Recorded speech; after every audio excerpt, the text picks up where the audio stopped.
Bien-aimés auditeurs, nous vous saluons tous au puissant nom de notre Seigneur et Sauveur Christ Jésus. Et nous continuons à partager avec vous. Et notre cœur pour vous est de vous faire connaître la vérité qui sauve, la vérité qui affranchit de façon véritable, authentique. Donc, c'est pour ça, dans ce but que nous poursuivons notre partage avec vous. Donc, la dernière fois, nous avons étudié sur la nouvelle naissance. Nous avons vu ce que c'est. Naître de nouveau, c'est naître de l'Esprit de Dieu, ou c'est naître de Dieu. Et nous avons vu pourquoi. Parce que nous sommes tous des descendants d'Adam et Ève. Adam et Ève, par leur désobéissance à Dieu, avaient perdu cet esprit, toute relation spirituelle véritable, durable avec Dieu. Et Dieu a pris des dispositions à travers Christ Jésus, le vrai, pour que nous redevenions ses enfants. Nous recevions de nouveau son Saint-Esprit en nous pour redevenir ses enfants complets, corps, âme et esprit. Parce que nous tous, nés d'Adam et Ève, nous ne sommes que corps et âme. Parce que Adam et Ève, après leur désobéissance, après leur chute, étaient devenus seulement corps et âme. Donc, voilà le pourquoi c'est nécessaire, c'est indispensable pour tout le monde. Et nous pouvons comprendre l'enseignement de Jésus-Christ sur ce sujet. Si un homme, un être humain, quel qu'il soit, et d'où qu'il vienne, ne naisse de nouveau, il ne peut voir ou entrer dans le royaume de Dieu. C'est la condition incontournable pour entrer dans le royaume éternel de Dieu. Nous avons vu comment cela peut-il se faire, suivant la question posée par Nicodème à Jésus-Christ. Et la réponse de Jésus-Christ a été claire, car Dieu a tant aimé le monde qu'il a donné son Fils unique afin que quiconque, n'importe qui croit en lui, ne périsse point, mais qu'il ait la vie éternelle. Donc, voilà, c'est très clair et simple. Comme nous le disions, les choses de Dieu sont toujours simples, mais l'adversaire de Dieu, le diable, fait compliquer les choses. Et c'est pour ça qu'il est nécessaire de vous faire connaître l'exactitude biblique. Alors, nous avons dit aussi que c'est ça le vrai baptême, le baptême de Jésus-Christ. Le baptême fait au nom de Jésus-Christ. Jésus-Christ n'est plus là, c'est en son nom. Et aucun baptême donc, ne doit être fait au nom d'un Dieu trinitaire. Donc, nous le disions, tous ceux qui ont été baptisés de cette manière avec de l'eau, ce n'est pas le vrai baptême. Nous pouvons vous l'assurer, vous n'êtes pas baptisés. Alors, c'est par la parole de vérité qu'on est baptisé, qu'on reçoit la foi de Jésus-Christ pour être sauvé. Aujourd'hui, nous allons étudier ou vous faire voir ce que confère cette nouvelle naissance reçue suivant l'exactitude biblique, suivant les normes, suivant la bonne croyance en un Dieu unique qui est le Père seulement, en son Fils Jésus-Christ, car c'est ce que nous venons de dire, que Jésus-Christ avait déclaré. Car Dieu, le seul vrai Dieu, a tant aimé le monde qu'il a donné son Fils unique, et non pas qu'il s'est donné, afin que quiconque, n'importe qui croit en ce Fils unique, ne périsse point, mais qu'il ait la vie éternelle.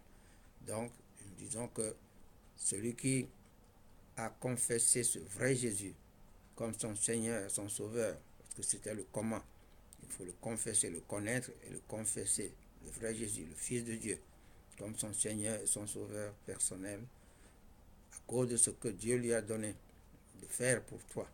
Il a souffert l'ignominie, il a porté tes péchés dans son corps sur le bois, il a versé son sang précieux pour que par ce sang, tu sois lavé de tous tes péchés. Ça, il faut le connaître, c'est ça, l'agneau de Dieu, Jésus-Christ. Dieu ne peut pas être son propre agneau encore. Voilà, c'est ce Jésus qu'il faut connaître, confesser, déclarer comme son Seigneur, son sauveur personnel. Et c'est ainsi qu'on reçoit la foi de Jésus-Christ pour être sauvé entièrement sauvé. Donc, celui qui reçoit ce vrai baptême de Jésus-Christ, qui est la nouvelle naissance, de cette manière-là, selon l'exactitude biblique, selon les normes, alors, que lui confère cette nouvelle naissance. Il faut le savoir. Donc, ça fait partie de la connaissance, de la vérité que nous devons avoir. Que confère la nouvelle naissance aux croyants chrétiens, véritables, authentiques. Par cette nouvelle naissance, qui est le vrai baptême, nous savons donc, il reçoit le Saint-Esprit, c'est le don de Dieu. C'est le plus grand don qu'il puisse recevoir. C'est le plus grand trésor qu'il puisse recevoir. Donc, maintenant, c'est ce Saint-Esprit qui est le grand cadeau, le gros paquet que Dieu lui a donné. C'est dans ce Saint-Esprit que se trouvent tous ses droits et privilèges. Donc, Adam et Ève avaient perdu la filiation par la réception du don du Saint-Esprit, du don de Dieu. Alors, nous avons vu le Saint-Esprit, comme ça, ce n'est pas un Dieu, un troisième Dieu, d'un Dieu trinitaire. C'est le don de Dieu, c'est Dieu lui-même qui avait promis ce don par le prophète Joël. Il répandra de son esprit. Il est esprit, il peut donner ce qu'il est. Donc, c'est son don. C'est ça qui est toute sa puissance. Quelle est envers nous qui croyons l'infinie grandeur de sa puissance. C'est la puissance de Dieu. Mais vous recevrez une puissance, le Saint-Esprit survenant sur vous. Acte 1, 8. Jésus-Christ avait déclaré aux disciples avant de partir au ciel et de l'envoyer. Donc, c'est la puissance de Dieu, ce n'est pas un troisième Dieu. Donc, quand on reçoit ce don de Dieu, alors on devient enfant de Dieu. On redevient fils de Dieu. Parce que Adam et Ève avaient perdu cette filiation. On redevient fils de Dieu et en tant que fils, on a beaucoup de droits. En tant que fils de Dieu, on a des droits et des privilèges. En tant que fils, on est héritier aussi. Et c'est ce que déclare la parole. Quand nous lisons, nous allons dans le livre de Galates, Galates 3, versets 26-27, nous pouvons lire, car vous êtes tous fils de Dieu par la foi. Il a écrit, traduit en Jésus-Christ. La foi en Jésus-Christ, seul ne suffit pas. Enfin, ce n'est pas la bonne traduction. Ça doit être la foi de. Ce n'est pas la foi en Jésus. Nous avons la foi en Jésus-Christ. Nous confessons Jésus-Christ comme notre Seigneur et notre Sauveur. Nous recevons la foi de Jésus-Christ. Ce n'est pas cette foi que nous sommes sauvés. Parce que notre propre foi ne peut pas nous sauver. Elle est vacillante. Donc, car vous êtes tous fils de Dieu par la foi de Jésus-Christ, vous tous qui avez été baptisés en Christ, vous avez revêtu Christ. Galates 3, 26, 27. Donc, la réception du don de Dieu, du don du Saint-Esprit, fait de vous un fils authentique de Dieu, un enfant de Dieu. Et nous pouvons, toujours en Galates, au chapitre 4 maintenant, et parce que, Galates 4, 6 et 7, et parce que vous êtes fils, Dieu a envoyé dans nos cœurs l'esprit de son Fils, lequel crie Abba, Père. Ainsi tu n'es plus esclave, mais fils. Et si tu es fils, tu es aussi héritier par la grâce de Dieu. Voilà ce que confère la nouvelle naissance aux croyants chrétiens authentiques. C'est merveilleux, n'est-ce pas? Ainsi tu n'es plus esclave. Nous étions esclaves du diable. C'est ça, notre pharaon. L'Égypte, le monde qui est l'Égypte aujourd'hui, le pharaon de l'Égypte, du monde, c'est le diable. Donc, tu es délivré de l'esclavage du diable. Ainsi, tu n'es plus esclave, mais fils. Et si tu es fils, tu es aussi héritier par la grâce de Dieu. Galates 4, 6, 7. Donc, voilà ce que fait la nouvelle naissance du croyant chrétien authentique. Alors, en tant que fils et héritier, le croyant a beaucoup de droits et de privilèges. Et la Bible déclare, il doit le savoir, qu'est-ce qu'il est devenu. Donc, il est devenu quoi? Le temple de Dieu. Parce que le Saint-Esprit de Dieu habite maintenant en lui. C'est ça le vrai temple. Là où il doit adorer lui-même, le Dieu vivant. Il est devenu son temple. C'est ce que Dieu voulait. Le temple de Dieu. Donc, il dit, Dieu n'habite pas dans des temples faits de mains d'hommes. C'est ce que Étienne avait déclaré en acte 7. Dieu n'habite pas dans les temples faits de mains d'hommes. L'apôtre Paul l'a déclaré aussi. Dieu qui a fait toutes choses en acte 17. Vous pouvez aller lire là-bas, à partir du verset 22 et suite. Donc, Dieu n'habite point dans les temples faits de mains d'hommes. Donc, le temple de Dieu, c'est le chrétien authentique. Il est fils ou fille de Dieu, un enfant bien-aimé de Dieu, c'est ce que déclare la parole. Bien-aimé, c'est comme ça que la Bible l'appelle. Devenus tous des imitateurs de Dieu comme des enfants bien-aimés. Il est héritier de Dieu, comme nous venons de dire, et co-héritier avec Christ. C'est ce que déclare la parole. Il est héritier et co-héritier avec Christ. Il est devenu un élu de Dieu, saint et irrépréhensible devant lui. Il est un membre du corps de Christ, le vrai corps, qui est l'Ecclésia. Il s'appelle l'Église de Dieu. Il devient un membre de ce corps et un participant de la nature divine. C'est que la nouvelle naissance fait du croyant chrétien authentique. C'est ce que la Bible déclare. Il est devenu un ambassadeur pour Christ. Il a bien suivi l'évangile, la bonne parole au sujet de Jésus-Christ. Il a cru en ce Christ. Lui aussi, il peut proclamer ce Christ, témoigner de ce Christ. Il devient un ambassadeur pour Christ, un témoin de Christ. Voilà les vrais témoins. Nous devons témoigner, le témoignage de ce que Christ a fait pour nous. Nous ne devons pas être aujourd'hui des témoins de Jéhovah, le Père, mais les témoins comme Christ l'a déclaré en acte 1:8, parce que c'est après la réception du don, en redevenant le fils et fille de Dieu, que nous pouvons témoigner ce que Dieu a fait pour nous en Christ Jésus. C'est pourquoi Christ a déclaré en acte 1, verset 8, c'est après la réception.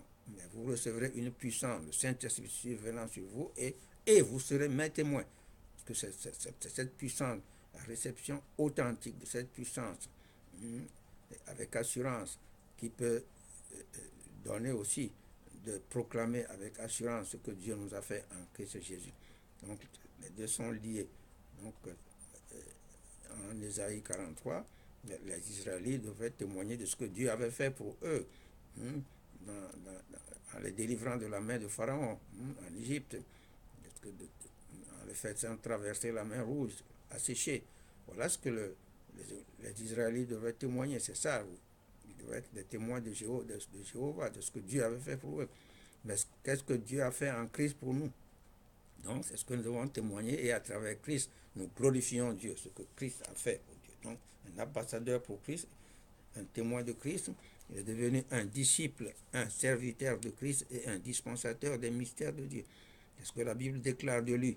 Il est devenu un bon soldat de Jésus-Christ, ministre d'une nouvelle alliance, chargé du ministère de la réconciliation. C'est toujours dans le même ordre d'idée. Propager la parole de vérité. Il est devenu la bonne odeur de Christ pour Dieu partout et parmi tous, ceux qui croient et ceux qui ne croient pas. C'est ce que le croyant chrétien authentique, baptisé du Saint-Esprit, qui a reçu la nouvelle naissance, c'est ce qu'il est devenu pour Dieu. En tant que fils, il a beaucoup de droits, comme naturellement, un fils né dans une famille a beaucoup de droits dans cette famille. C'est exactement, c'est l'analogie, c'est la similitude, c'est la même chose concernant Dieu. Donc, il a l'héritage de la vie éternelle. C'est ça le grand héritage qu'il reçoit potentiellement, en potentialité, en espérance. Il peut savoir aujourd'hui qu'il est héritier de Dieu, donc il hérite de tout ce que Dieu a et de tout ce que Dieu est. La Bible déclare en Romains 8, or, si nous sommes enfants, nous sommes aussi héritiers. Héritiers de Dieu et co-héritiers de Christ. Vous voyez? Mais nous pouvons remonter même plus loin, là-bas, vous dit, à partir du verset 14 de Romains 8, car tous ceux qui sont conduits par l'Esprit de Dieu sont fils de Dieu. Tu as reçu l'Esprit et tu fais manifester, tu vis par cet Esprit. Alors, tu es conduit par l'Esprit, par le Saint-Esprit, sont fils de Dieu. Et vous n'avez point reçu un esprit de servitude pour être encore dans la crainte, mais vous avez reçu un esprit d'adoption par lequel nous crions Abba, Père. Abba, c'est la signification de Abba, c'est Père. Ça ne veut pas dire que quand on veut parler en langue, il faut dire Abba, Abba, Abba. Non, ce n'est pas ça. Beaucoup de gens ont vu ça. Abba, c'est la signification qui est Père, c'est tout. Donc, on le voit en priant par le Saint-Esprit, nous invoquons, nous adressons directement à Dieu tout à l'heure. L'Esprit lui-même rend témoignage à notre esprit que nous sommes enfants de Dieu. L'Esprit, Dieu lui-même, en nous faisant naître de lui. Et quand nous lui parlons, nous allons le voir, parce que le signe qu'il a donné pour que nous sachions que nous sommes nés de lui, alors c'est ce signe qui est le parler en langue, et nous allons le voir par la suite tout à l'heure. Donc Dieu lui-même, en nous donnant de lui parler, rend témoignage à l'esprit qu'il nous a donné, à son esprit en nous, qu'il nous a fait devenir enfants de Dieu. Et si nous sommes enfants, nous sommes aussi quoi? Héritiers, tout enfant héritier, comme héritier de Dieu et co-héritier avec Christ. Nous allons voir, mais il y a une condition. Si, du moins, nous allons étudier plus, la prochaine fois quelles sont les conditions qui sont liées à ce droit-là. Mais sachez que la nouvelle naissance confère aux croyants des droits de filiation, des droits authentiques, de vrais. Donc, il faut que le croyant le sache. Et en tant qu'héritier, non seulement il est ce que la Bible dit qu'il est, que nous venons de voir, citer quelques-uns, mais il a aussi ce que la Bible dit qu'il a. Nous sommes en train d'étudier sur le thème que confère la nouvelle naissance reçue de façon authentique, selon l'exactitude biblique, suivant les normes aux croyants chrétiens. Alors, donc, il est né de Dieu, il est fils de Dieu, il est héritier, donc il est pour Dieu. C'est sa position. Ce qu'il est, c'est sa position. Il est devenu fils. C'est sa position en Dieu, par Christ. Et cette position, nous allons le voir, nous avons vu tout à l'heure que nous verrons quelles sont les conditions qui sont liées, mais la position, en tant que fils, il est devenu fils une fois pour toutes. Dieu n'a plus lié une condition à cela. Il est devenu fils. Adam et Ève étaient fils, filles de Dieu, sous condition qu'ils ne désobéissent pas, qu'ils obéissent à ce que Dieu leur avait, à l'injonction que Dieu leur avait donnée, à l'ordre que Dieu leur avait donné. Aujourd'hui, quand tu deviens fils de Dieu, Dieu a mis son Saint-Esprit en toi, et ce Saint-Esprit, c'est à toi, et Dieu ne peut plus le retirer de toi. C'est comme le sang d'un père charnel dans son enfant, dans son fils ou sa fille.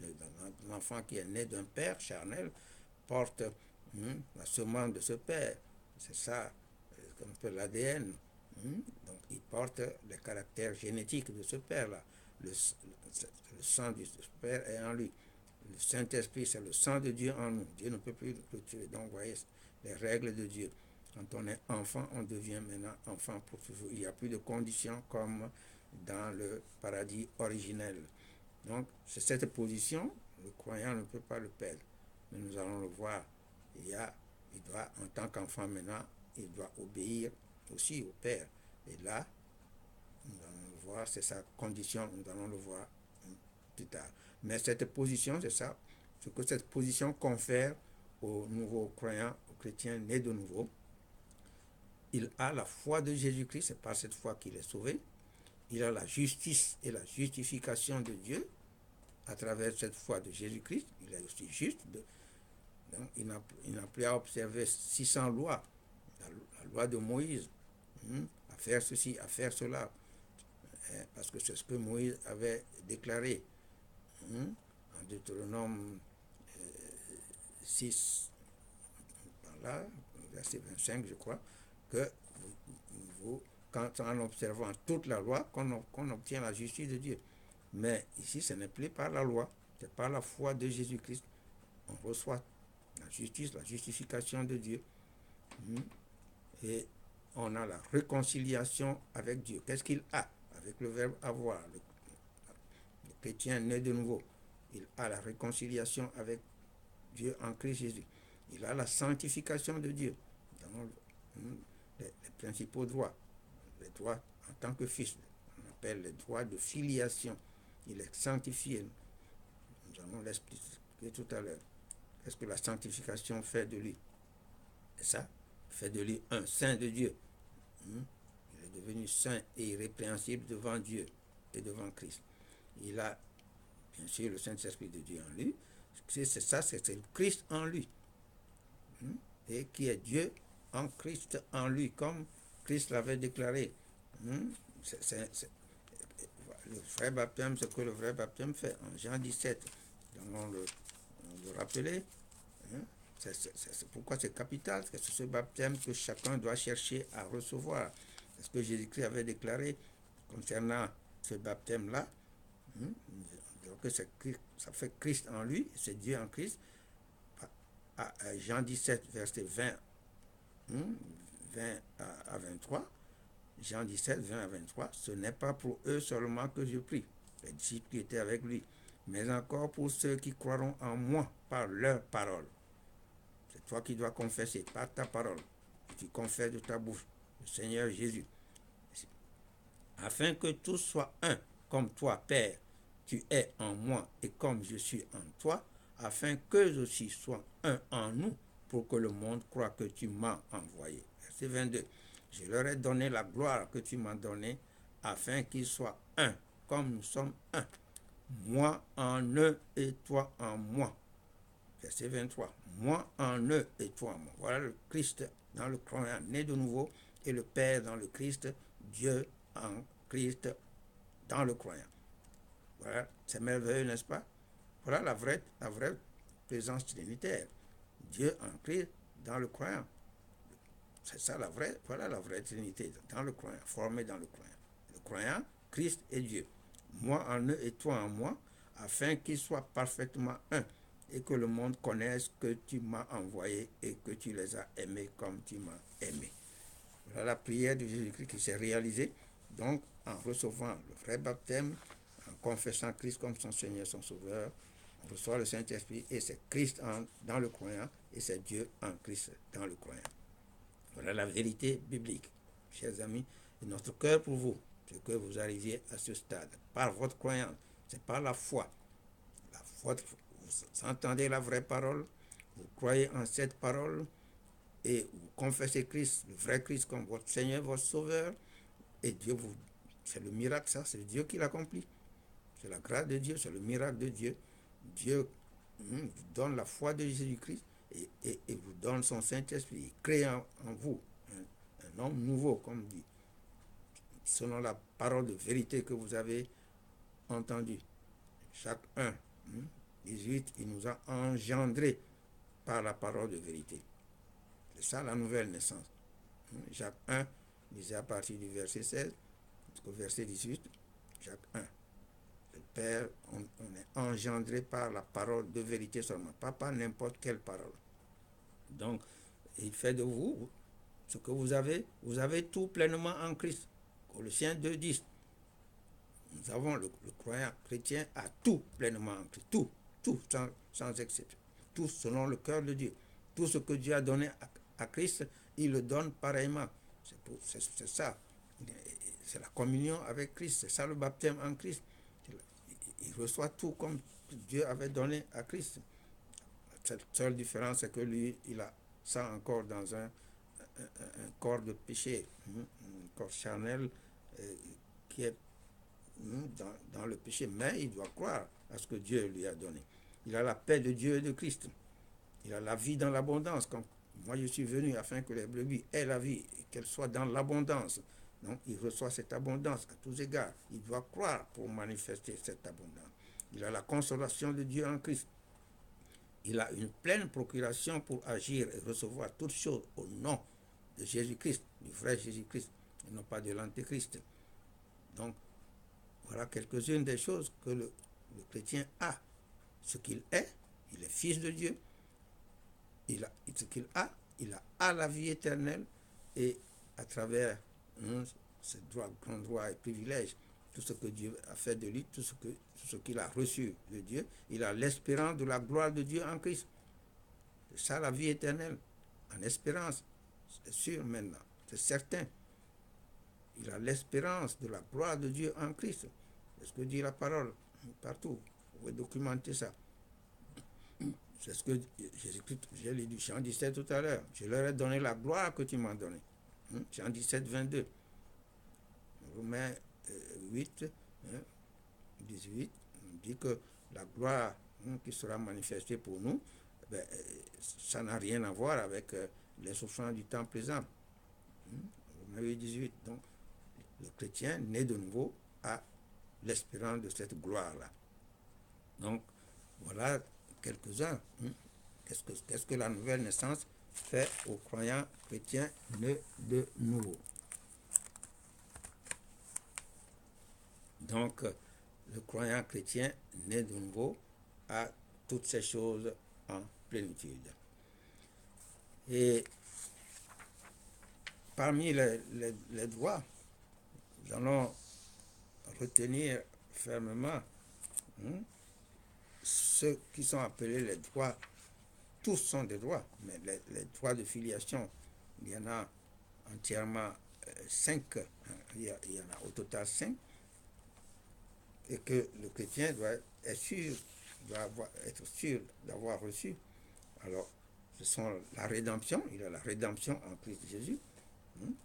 La rédemption, c'est le prix payé, c'est le rachat, c'est le prix payé, la rançon donnée par Jésus-Christ, c'est par son sang que nous sommes rachetés. C'est pour le rachat de l'humanité tout entière. Ce n'est pas pour une partie de l'humanité seulement. Donc, ça c'est la rédemption que le chrétien né de nouveau, c'est ça qui lui donne vraiment toute chose, qui fait de lui le Fils. Et donc, à travers cette rédemption et le salut, il a reçu la justice de Dieu, de se tenir devant Dieu sans aucun sentiment de culpabilité ou de condamnation. C'est ce que le diable nous fait faire. Il nous fait nous condamner, nous culpabiliser. Donc, le chrétien, le vrai chrétien authentique, est justifié à la justice de Dieu. Et il est justifié devant Dieu. Donc, il a aussi la justification, le prix à payer, les peines. Il est délivré de toutes choses. Donc, la justice, d'abord, c'est la capacité que Dieu lui a donnée, en tant que chrétien véritable, de se présenter devant lui sans se culpabiliser, sans aucun sentiment de péché ou de culpabilité ou de condamnation. Donc, je disais tout à l'heure que dans la loi donnée à Israël, Deutéronome 6, 25, que je citais de mémoire tout à l'heure, il était écrit là-bas, Moïse disait à Israël, nous aurons la justice en partage si nous mettons soigneusement en pratique tous ces commandements devant l'Éternel, notre Dieu, comme il nous l'a ordonné. La grâce de Dieu pour nous aujourd'hui, ce n'est plus pas en observant la loi. Donc, parce que Christ est devenu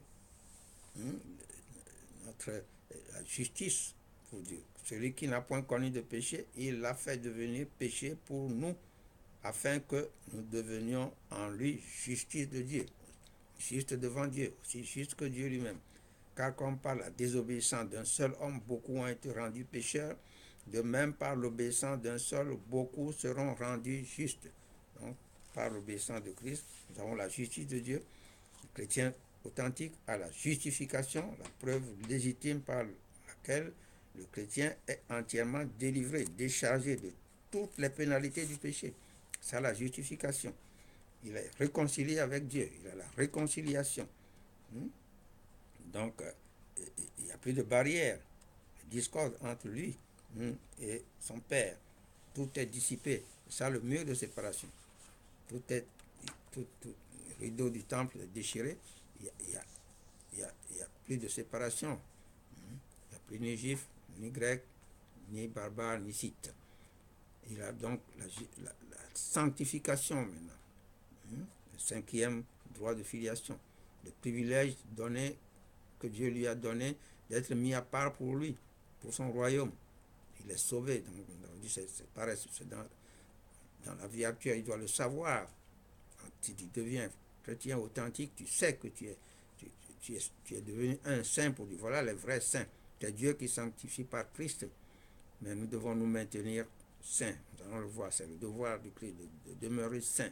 Mais Dieu lui a donné la sanctification à travers le seul baptême, le don du Saint-Esprit, les principaux, les 5 principaux, les droits que le chrétien a, les droits en tant que fils. Donc, la rédemption, la justice, la justification, la réconciliation et la sanctification. C'est merveilleux, n'est-ce pas? Donc, c'est ça le vrai saint. Le chrétien né de nouveau, c'est lui qui est saint, c'est Dieu qui l'a sanctifié. Ce n'est pas un être humain. Quelqu'un qui est appelé Saint-Père, c'est grave même, c'est très grave, ces appellations-là. C'est l'occasion de vous le dire. C'est ce que Jésus-Christ a déclaré en Matthieu 23, verset 9. N'appelez personne sur la terre votre Père, car un seul est votre Père, celui qui est dans les cieux. C'est lui, quand on est né de lui, on devient son enfant, il est notre Père, le Père du croyant chrétien authentique. Donc, il faut suivre cette injonction. N'appelez personne sur la terre votre Père. Alors, nous entendons les gens dans l'Église catholique, mon Père, c'est une abomination, selon ce que Christ a déclaré. Et plus grave encore, appeler un de ceux-là, un être charnel, un être humain pécheur, le Saint-Père, c'est très grave. Vous ne le saviez pas. C'est le Saint-Père, c'est un seul est votre Père, celui qui est dans les cieux, c'est lui qui est saint, c'est lui qui est le Saint-Père. On ne peut pas comparer un être humain, sa créature à lui, appeler un être humain, Saint-Père, c'est gravissime, c'est un péché très grave, un blasphème. Donc, vous ne le saviez pas, maintenant vous le savez, il ne faut pas, le Saint-Père c'est Dieu seul, c'est comme ça que Jésus-Christ l'a appelé. Jean 17, il disait là-bas, Père Saint, c'est comme ça que Jésus-Christ l'a appelé, c'est lui le seul Père Saint. Un être humain n'est pas Père Saint. Donc, ce n'est pas un être humain qui déclare, qui béatifie quelqu'un ou canonise quelqu'un. Tout ça, c'est des abominations. C'est Dieu qui sanctifie par Christ, car tous ceux qui sont sanctifiés, celui qui est sanctifié et ceux qui sont sanctifiés sont tous issus d'un seul. Hébreux 2. Allez lire par là, verset 11. Peut-être nous le verrons. Donc, nous sommes sanctifiés. Christ a prié dans sa prière, en Jean 17 toujours. Jean 17, 17. Je ne lis pas. Demandez à Dieu de Père, sanctifie-les par ta vérité. Ta parole est la vérité. On est sanctifié par la vérité. C'est ce que Jésus a déclaré. Et je me sanctifie moi-même afin qu'eux aussi soient sanctifiés par la vérité. Jean 17, 17 à 19. Allez lire. Donc, la sanctification, c'est à travers la nouvelle naissance que le chrétien reçoit ça, après avoir écouté la parole et cru. Écouté et cru. Après être enseigné dans la parole de vérité et qu'il a reçu cette parole avec son cœur qui a cru cette parole. Et ça, c'est la vérité qui sanctifie. Donc, ce n'est pas un être humain qui canonise quelqu'un. Donc, voilà, à travers ces droits, le chrétien, vraiment, il peut se glorifier en Christ Jésus, en ce que Dieu a fait de lui par Christ. Se glorifier en Christ, et en se glorifiant en Christ, il glorifie ainsi le nom de Dieu. C'est comme ça que nous devons témoigner de ce que Dieu a fait pour nous en Christ Jésus. Donc, tout ça, ces droits font que, à travers le vrai baptême, le chrétien est identifié à Christ. C'est son identification au Christ ressuscité par le baptême, en son nom. Donc, c'est ce baptême-là qui fait que le chrétien est devenu comme, nous l'avons dit tout à l'heure, comme Christ. Ce que Dieu a fait en Christ, il lui fait pareillement. C'est ce que déclare la parole. Romains 6, à partir du verset 3, pouvons lire. Ignorez-vous que nous tous qui avons été baptisés en Jésus-Christ, c'est en sa mort que nous avons été baptisés. Nous avons donc été ensevelis avec lui par le baptême en sa mort, afin que comme Christ est ressuscité des morts par la gloire du Père, de même nous aussi nous marchions en nouveauté de vie. Changeons, renouvellement.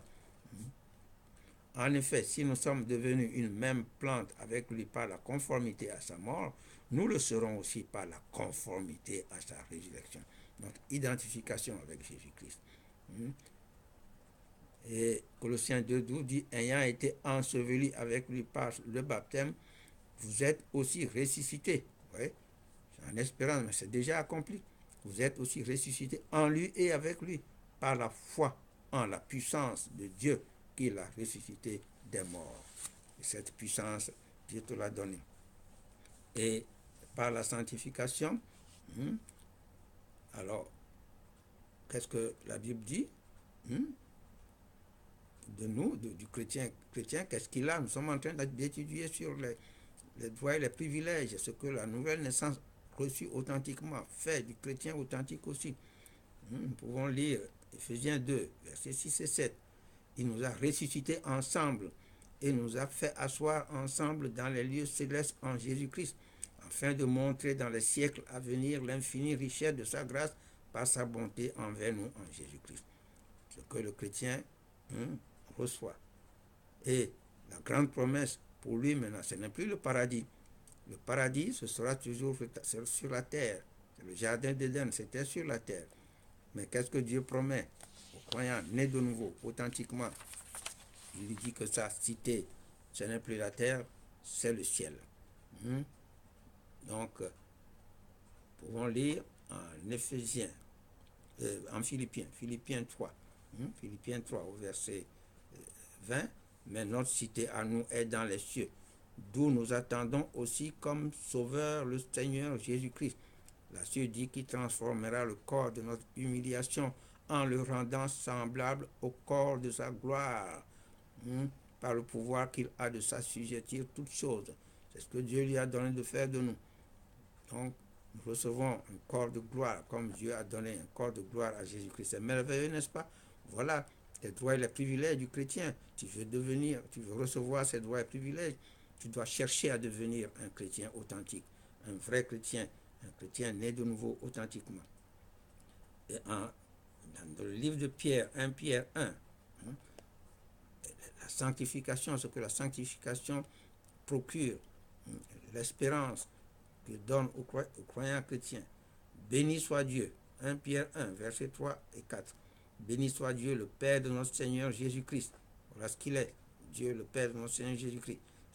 Voilà comme ce que Pierre croyait, c'est ce qu'il confessait. Il y a un Dieu qui est Père de notre Seigneur Jésus-Christ. Pierre ne croyait pas en un Dieu Père, Dieu Fils, Dieu Saint-Esprit. Non. Béni soit Dieu, le Père de notre Seigneur Jésus-Christ, qui selon sa grande miséricorde nous a régénérés pour une espérance vivante par la résurrection de Jésus-Christ d'entre les morts, pour un héritage qui ne se peut ni corrompre, ni souiller, ni flétrir, lequel vous est réservé où? Dans les cieux. Lequel vous est réservé dans les cieux. Voilà la promesse de Dieu pour les croyants chrétiens authentiques aujourd'hui.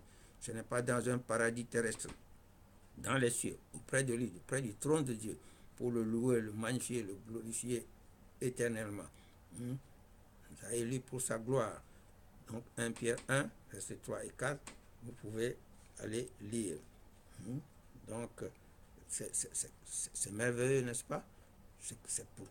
Parce que le chrétien né de nouveau, à partir du jour de la Pentecôte, tout cela est rendu disponible. C'est pour ça que Jésus-Christ avait dit, en parlant de Jean-Baptiste, que le plus petit dans le royaume est plus grand que lui. Parce que Jean-Baptiste n'a pas connu la Pentecôte, n'a pas reçu le Saint-Esprit en lui. Le chrétien authentique reçoit le Saint-Esprit en lui, c'est sa position, il devient fils de Dieu. Dieu a mis sa semence en lui. Il est régénéré, il est engendré, voilà, né de Dieu. Donc, il reçoit en lui. Jean-Baptiste n'avait pas reçu la semence en lui. Tous les prophètes, tous les grands de l'Ancien Testament, tous les saints que nous connaissons dans la Bible, avant le jour de la Pentecôte. Ce n'était pas disponible. Donc, c'est pourquoi Jésus a dit, je vous le dis en vérité, parmi ceux qui sont nés de femmes, il n'en a point paru de plus grand que Jean-Baptiste, en tant que né charnellement. Né de femme, il est né dans la chair. Il est plus grand parce que sa maman avait reçu le Saint-Esprit sur lui depuis le sein, depuis son ventre, quand il était dans son ventre. Donc, c'est en cela qu'il est plus grand que tous ceux qui sont nés de femmes, y compris Jésus-Christ lui-même. Il a reçu le Saint-Esprit, il est né de femme aussi, non? Mais lui, il n'a reçu le Saint-Esprit qu'après sa naissance. Jean l'a reçu avant sa naissance, dans le sein. C'est pourquoi Jésus-Christ déclare ça. Je vous le dis en vérité. Parmi ceux qui sont nés de femmes, nés de chair, il n'en est point paru. Vous comprenez? Si un homme ne naît de nouveau, naître d'eau, naître de sa maman, c'est ça. Non, il n'en est point paru plus grand que Jean-Baptiste. Cependant, le plus petit dans le royaume des cieux est plus grand que lui. Le plus petit, directement promis. La promesse pour tous les saints de l'Ancien Testament, les justes de l'Ancien Testament, avant le jour de la Pentecôte, la promesse, ils hériteront. L'État est promis, c'est dans le paradis, c'est sur la terre.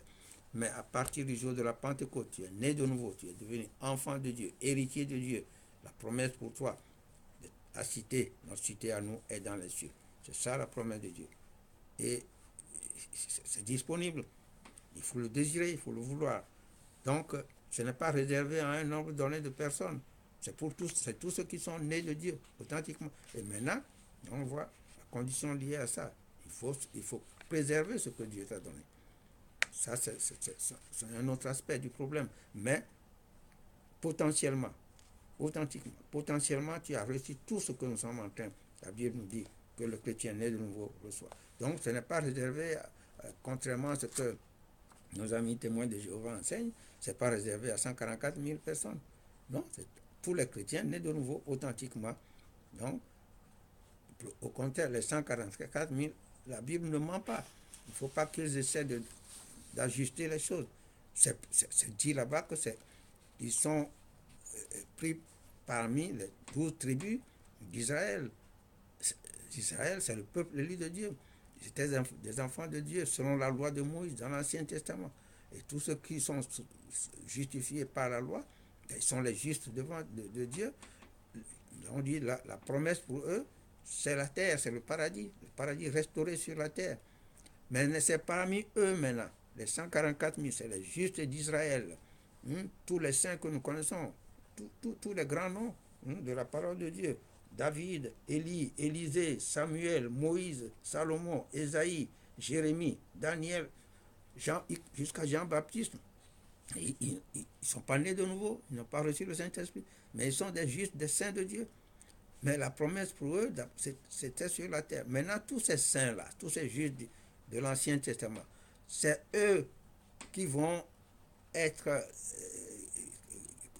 qui vont tamponner du sceau de Dieu. En Apocalypse, ceux qui vont être marqués du sceau de Dieu. C'est eux qui vont être marqués du sceau de Dieu. Parce que le chrétien né de nouveau est déjà scellé du Saint-Esprit. Il a déjà le sceau de Dieu sur lui. C'est son Saint-Esprit. Mais ceux-là n'ont pas le sceau. Donc, les 144 000, réellement, c'est dans les 12 tribus d'Israël, 12 000 dans chaque tribu. Ils sont des justes d'Israël, des élus de Dieu dans l'Ancien Testament.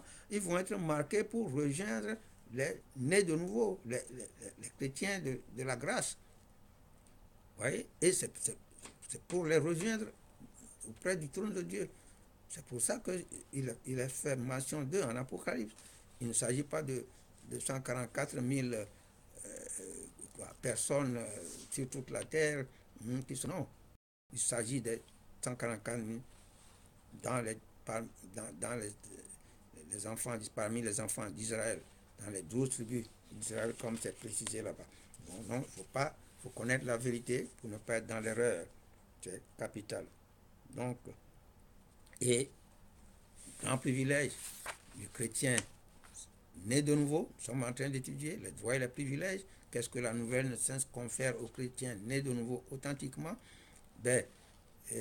Il ne va pas voir les événements du livre de l'Apocalypse. Tous les saints de Dieu vont partir avant les événements de l'Apocalypse. C'est un grand privilège. C'est ce que dit la parole. Romains 5, 9. À plus forte raison donc, maintenant que nous sommes justifiés par son sang, le sang de Christ, tous ceux de l'Ancien Testament ne sont pas justifiés par le sang de Christ. Serons-nous sauvés par lui de la colère? Alors, si tu reçois le vrai Jésus comme ton Seigneur, ton Sauveur, tu seras sauvé par lui. La colère, c'est ça qui est de Dieu qui est exprimé dans le livre de l'Apocalypse. Et en 1 Thessaloniciens 1, verset 10, la promesse pour les saints de Dieu, les vrais saints, et pour attendre des cieux son Fils qu'il a ressuscité des morts, Jésus, qui nous délivre de la colère à venir. Car Dieu ne nous a pas destinés à la colère, mais à l'acquisition du salut par notre Seigneur Jésus-Christ. C'est la promesse faite aux enfants de Dieu, nés authentiquement de lui. Ils sont nés de Dieu, ils sont fils de Dieu, ils sont héritiers de Dieu, et tout ça, ça leur est réservé. À travers leur droit de filiation, la sanctification leur procure ces choses-là. Donc, nous avons tout pleinement en Christ, comme déclare la parole. Nous n'allons pas vivre ces événements catastrophiques décrits dans le livre de l'Apocalypse.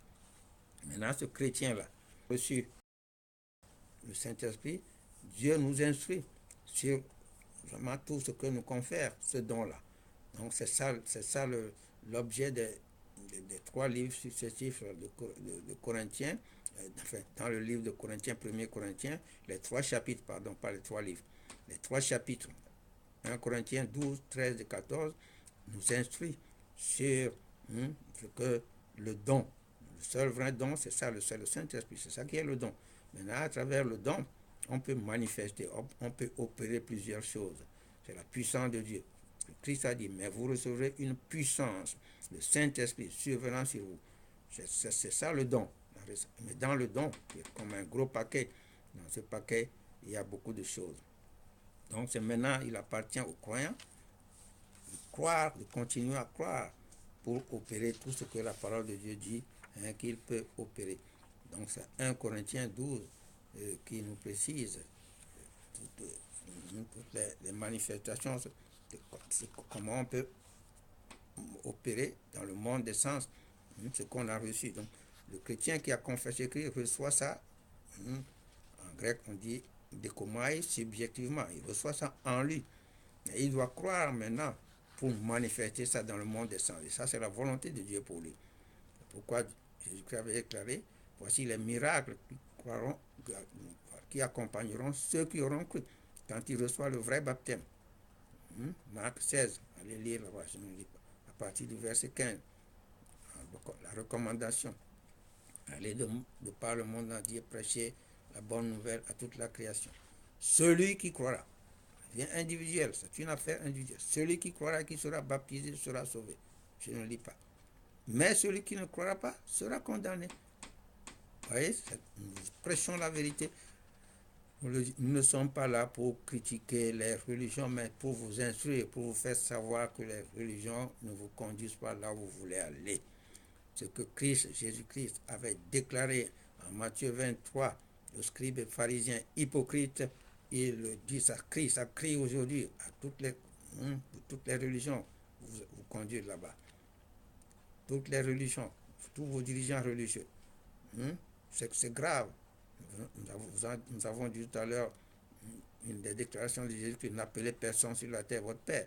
Mais combien de personnes appellent aujourd'hui sur la terre des gens mon Père, mon Père, mon Père, et encore plus grave, Saint-Père comme nous l'avons dit. C'est très grave, c'est gravissime. Vous ne le savez pas. Nous vous instruisons. Notre cœur pour vous, c'est ça, c'est vous faire connaître la vérité. Nous aussi, nous étions comme ça. Nous avons connu la vérité. C'est pourquoi nous proclamons cette vérité. Cette vérité qui sauve. Sans ça, vous ne serez pas sauvés. Nous étions dans ça. Nous croyons que nous étions sauvés. Vous êtes là. Il faut quelqu'un pour vous instruire, pour vous dire la vérité. C'est cette vérité que nous vous enseignons. Croyez et soyez sauvés. Donc, en 1 Corinthiens 12, Dieu nous dit, Dieu ne veut pas que nous soyons ignorants au sujet du don, de ce que le don nous procure. Donc, 1 Corinthiens 12, et si nous croyons, nous pouvons parler authentiquement en langue. C'est la première manifestation. C'est la manifestation que Dieu a donnée pour que le chrétien lui-même sache qu'il est réellement né de Dieu, qu'il a reçu son Saint-Esprit en lui et qu'il peut opérer tout ce que la parole de Dieu dit qu'il peut opérer. Donc, il y a 9 manifestations du don. Dans 1 Corinthiens 12, versets 8 à 10, il les cite là-bas en désordre, mais nous les donnons en ordre. Il y a le parler en langue, l'interprétation des langues, la prophétie, c'est les 3 premières manifestations. C'est pour l'adoration. On les appelle les manifestations d'adoration ou de parole. Donc, parler en langue, interprétation des langues et prophétie. Ensuite, vous avez la parole de connaissance, la parole de sagesse et le discernement des esprits. C'est pour recevoir les choses de Dieu. Parole de connaissance, parole de sagesse, discernement des esprits. Il faut savoir, parce qu'il y a des esprits malins. Il y a 2 sources possibles. La source venant de Dieu, la vraie source, et la source satanique, la source venant du diable. C'est pourquoi il faut discerner les esprits, savoir ce que nous entendons, nous recevons là, de quel esprit, de quelle est sa source, que ce soit la bonne source. Ensuite, nous avons la foi pour déplacer les montagnes. Ça, c'est la foi, c'est ça, ce n'est pas la foi de Jésus-Christ. C'est la foi en tant que manifestation, c'est avec ça que nous opérons, nous croyons pour recevoir, pour éteindre les traits enflammés du malin. C'est cette foi-là. Et les dons de guérison qui viennent de Dieu et l'opération des miracles. Voilà les 9 manifestations du don. Mais la première que nous avons citée, qui est le parler en langue et dont Jésus-Christ a parlé, voici les miracles qui accompagneront ceux qui auront cru. En mon nom, ils parleront de nouvelles langues. Le vrai chrétien authentique doit croire pour opérer cette manifestation. Ce n'est pas nécessairement par imposition des mains qu'on le reçoit. Non? Dans le livre des Actes, c'est là où il y a un problème de croyance, qu'il était nécessaire d'imposer les mains aux gens. Mais le jour de la Pentecôte, personne n'a imposé les mains aux disciples avant qu'ils reçoivent le don du Saint-Esprit. Donc, de même que dans la maison de Corneille, quand Pierre les instruisait avec l'exactitude de la parole de Dieu, il a dit là-bas, le Saint-Esprit survint sur eux, spontanément, comme au premier jour, comme le jour de la Pentecôte. Donc, si vous croyez, vous pouvez recevoir comme cela. Vous pouvez opérer dans le monde des sens. Donc, si vous avez reçu la bonne instruction, le bon enseignement, la vérité, vous avez cru, alors vous êtes né, vous avez reçu subjectivement en vous, croyez que vous l'avez en vous, et vous croyez maintenant pour opérer, pour parler une langue que Dieu, vous n'avez apprise nulle part, et que Dieu vous donne de parler de façon authentique. Nous allons voir tout à l'heure dans quel but. Donc, c'est le signe pour le croyant qu'il est né de Dieu, qu'il a le Saint-Esprit de Dieu en lui. C'est ça le signe, le miracle qui accompagne ceux qui auront cru. Donc, c'est une capacité que Dieu lui a donnée de parler dans une langue qu'il n'a apprise nulle part. Et c'est ça le miracle de Dieu. Voilà, le miracle qui accompagneront ceux qui auront cru. Alors, qu'est-ce que ce parler en langue procure aux croyants chrétiens? Ça, c'est pour le croyant dans sa vie individuelle. Ça lui est donné d'abord pour un signe pour lui et pour les gens du dehors aussi, qu'il a reçu authentiquement le Saint-Esprit de Dieu en lui. Et c'est pour le premier but, c'est pour l'adoration véritable. Nous saisissons l'occasion pour parler un peu brièvement de cette adoration-là, parce que c'est un des objectifs final d'ailleurs, capital de la présence du sacrifice de Christ, de sa mission, de ce qu'il a œuvré.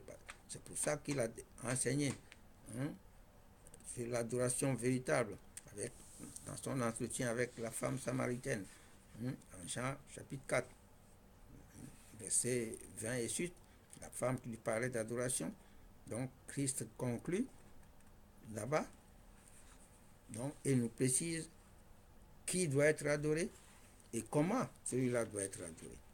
Qui doit être adoré? C'est capital. N'adorez pas n'importe qui, n'importe quoi. N'adorez pas Jésus-Christ. N'adorez pas Marie. N'adorez aucun saint. N'adorez personne. Comme il a dit, Jésus-Christ a dit, n'appelez personne sur la terre votre Père. Un seul est votre Père, celui qui est dans les cieux. De même, l'adoration est due à ce seul Père. Donc, Jean chapitre 4, verset 23, l'heure vient, et elle est déjà venue, où les vrais adorateurs adoreront qui? Le Père. Celui qui a appelé son Père, c'est Jéhovah Dieu. Le Père. Adoreront qui? Le Père. Comment? En esprit et en vérité? Avec l'esprit et véritablement. Avec l'esprit. Le don que vous recevez. Voilà pourquoi Dieu a tout fait pour que nous redevenions ses enfants à travers ce don. Adam et Ève devraient l'adorer par cet esprit-là, avec cet esprit-là. Ils l'ont perdu. Nous sommes nés d'Adam et Ève sans l'esprit. Il faut redevenir enfant de Dieu en recevant l'esprit. C'est dans ce but capital. Tout ce qui s'appelle de mon nom et que j'ai créé pour ma gloire. Voilà la création de Dieu en toi. Né de nouveau, authentiquement. C'est pour glorifier Dieu. C'est pour glorifier Dieu. Voilà pourquoi dans la maison de Corneille, il est écrit là-bas que les croyants juifs qui avaient accompagné Pierre, les entendaient en langue et glorifier Dieu. Ils les entendaient parler en langue et glorifier Dieu. Voilà, c'est pour glorifier Dieu. Voilà le grand témoignage, comment nous devons adorer Dieu avec l'esprit et véritablement, en esprit et en vérité. C'est pour l'adoration véritable. C'est capital. Et ça, c'est nécessaire pour chaque croyant chrétien authentique. Première utilité de parler en langue. Donc, en 1 Corinthiens 12, ce sont les utilités des manifestations qui sont données. Donc, parler en langue est utile pour le croyant, première chose, premier objectif, pour adorer véritablement Dieu. Voilà les vrais adorateurs que le Père demande. C'est ceux-là que le Dieu a demandé, que Jésus-Christ a dit que c'est ceux que le Père demande. Le Père ne demande pas autre chose que nous devenions ces vrais adorateurs. Si tu te dis chrétien et que tu ne perds pas authentiquement cette manifestation de parler en langue, alors tu n'adores pas Dieu. Tu n'es pas un vrai adorateur. Tu n'es pas un vrai adorateur. Ça, ce n'est pas nous qui l'avons dit, c'est Christ qui l'avait dit. Les vrais adorateurs adoreront le Père avec l'esprit et véritablement, authentiquement et en vérité. C'est ça la vraie adoration. Donc c'est pour l'adoration de Dieu. C'est Dieu seul qui doit être adoré. Et où? N'importe où. N'importe où. Faites en tout temps. Il n'y a pas de temps, il n'y a pas de lieu. Par l'esprit, toutes sortes de prières, de supplications. Veillez à cela avec une entière persévérance et priez pour tous les saints. Donc, c'est disponible en tout temps, en tout lieu. Tu es le temple de Dieu. Tu n'as pas besoin d'aller dans un temple, dans une église, dans un lieu. C'est toi-même qui es le temple. Le chrétien authentique est le temple de Dieu. Il peut adorer Dieu partout. Dieu est présent en lui. Dieu est en Christ en lui. Alors il peut l'adorer en tout temps et en tout lieu, en priant par le Saint-Esprit, en parlant authentiquement en langue. Donc l'objectif premier du parler en langue, les vrais circoncis, c'est nous qui rendons à Dieu notre culte par l'Esprit de Dieu. Philippiens, Philippiens 3.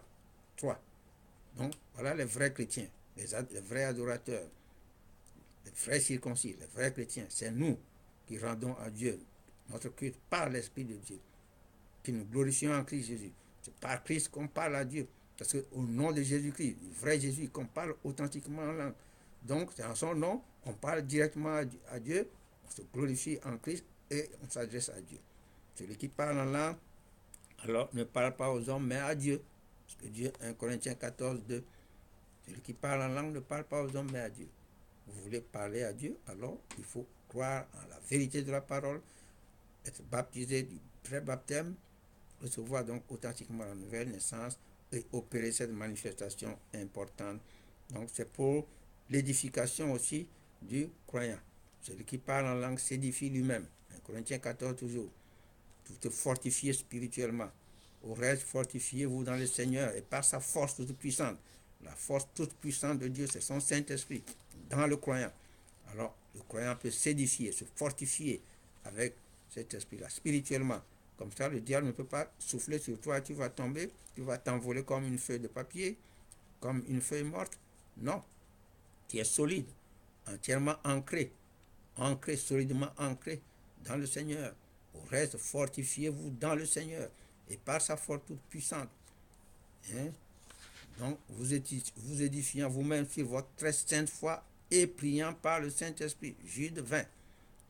Vous édifiant vous-même sur votre très sainte foi et priant par le Saint-Esprit. En priant par le Saint-Esprit, donc, le croyant s'édifie lui-même, se fortifie. Il est devenu comme un roc et le diable ne peut pas le déraciner. Les esprits malins ne peuvent pas lui causer quoi que ce soit. Voilà une des armes principales de Dieu pour le croyant. Donc, que confère la nouvelle naissance au croyant né de nouveau? C'est ça. Et de parler en langue, c'est aussi pour prier parfaitement Dieu. Pour prier Dieu correctement. C'est la prière parfaite. C'est ce que nous dit Romains 8, versets 26 et 27. De même aussi, l'Esprit nous aide dans notre faiblesse. Parce que nous ne savons pas. Je ne disais pas, je vais le lire maintenant. De même aussi, l'Esprit nous aide dans notre faiblesse, car nous ne savons pas ce qu'il nous convient de demander dans nos prières. Mais l'Esprit lui-même intercède par des soupirs inexprimables. Vous voyez? Ta pensée, en pensée, tu ne peux pas savoir exactement de quoi tu as besoin. Et celui qui sonde les cœurs, de cette manière, qui sonde les cœurs, Dieu, connaît quelle est la pensée de l'Esprit. Parce que c'est selon lui-même, selon Dieu qu'il intercède en faveur de saints. C'est Dieu qui te donne, parce que c'est une langue que Dieu t'a donnée. C'est Dieu qui te donne de lui parler par son Saint-Esprit. Donc voilà ce que fait le parler en langue. Donc ce n'est pas de la blague, ce n'est pas donné n'importe comment, c'est pour prier. La prière, c'est de l'adoration aussi. Et la prière sert aussi pour nous adresser nos requêtes à Dieu. Donc, en priant parfaitement, on dit à Dieu et on prie aussi pour tous les autres, pour les saints, d'autres saints, selon leurs besoins. Donc, c'est capital dans la vie du croyant chrétien individuel. Le croyant individuellement en a beaucoup besoin. Donc, le vrai adorateur, pour adorer Dieu, pour s'édifier, se fortifier et pour prier parfaitement. Donc, c'est important dans la vie du croyant.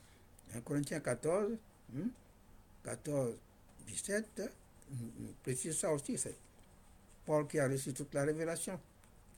Que faire donc? Donc, 1 Corinthiens 14, on le lit, à partir du verset 14 aussi, nous pouvons lire, car si je prie en langue, vous voyez, prière, quand si je prie en langue, mon esprit est en prière, l'esprit que Dieu t'a donné. C'est ça, c'est ton esprit, le Saint-Esprit de Dieu en toi, c'est ce qui est en prière. Mais mon intelligence demeure stérile. Ce n'est pas en pensée, mais en parole que tu pries. Que faire donc? Je prierai pas l'esprit, mais je prierai aussi avec l'intelligence. Ça, c'est prier comme nous faisons d'habitude. Je chanterai pas l'esprit, mais je chanterai aussi avec l'intelligence. Et c'est merveilleux de chanter par l'esprit. Autrement, si tu parles en langue ou bien si tu chantes par l'esprit, tu rends grâce par l'esprit. Ouais, donc c'est rendre grâce à Dieu. Et il dit, tu rends, verset 17, tu rends, il est vrai, d'excellentes actions de grâce. Donc, en parlant en langue, tu rends d'excellentes actions de grâce. C'est ce que dit la parole de Dieu. Donc, et ça te confirme ainsi que tu es aussi enfant de Dieu. C'est ce que dit la parole. Nous avions lu au début, car tous ceux qui sont conduits par l'Esprit de Dieu sont fils de Dieu. Et vous n'avez pas reçu un esprit de servitude pour être encore dans la crainte, mais vous avez reçu un esprit d'adoption par lequel nous crions Abba Père. L'Esprit lui-même rend témoignage à notre esprit. Dieu lui-même rend témoignage à l'Esprit qui nous a donné que nous sommes ses enfants, que vous êtes enfants de Dieu. Donc, c'est ça le parler en langue, les principaux les avantages, les principaux privilèges, ce que le parler en langue est dans la vie du croyant chrétien. C'est important. Donc, c'est disponible.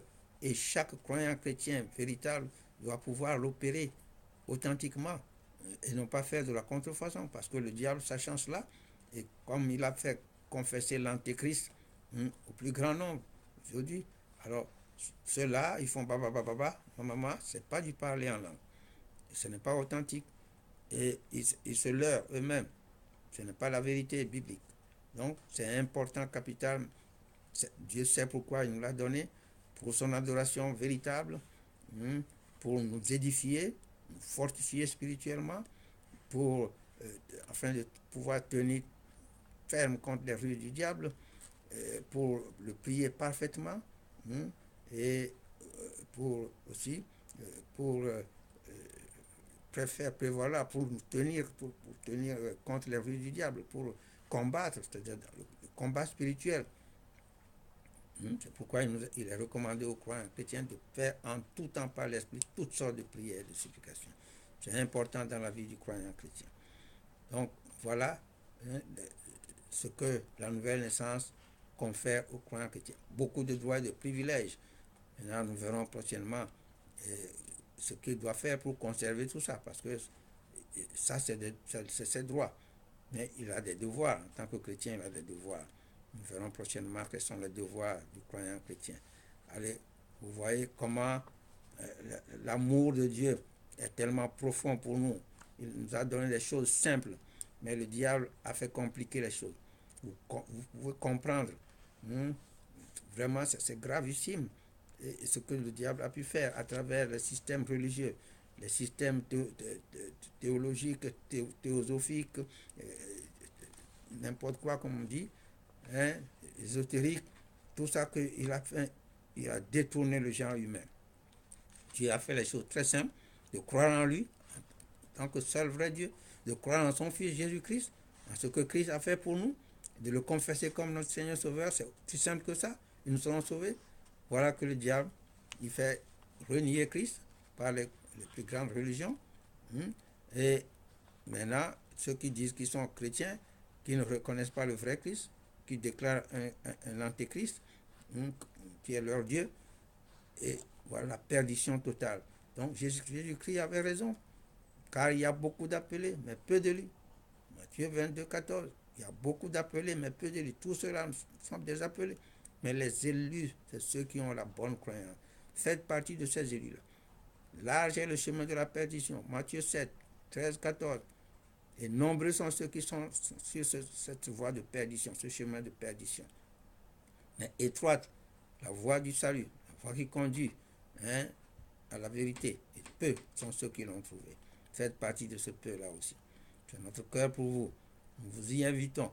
Suivez nos enseignements. Ils sont tous là, les principaux qui doivent vous conduire à obtenir tous ces droits et privilèges. C'est vraiment un grand privilège de devenir enfant de Dieu. Donc, suivez nos enseignements. Ils sont tous là. Qu'est-ce que la Bible? Qui est Dieu? Le vrai Dieu? Qui est le vrai Jésus? Qui est le Saint-Esprit?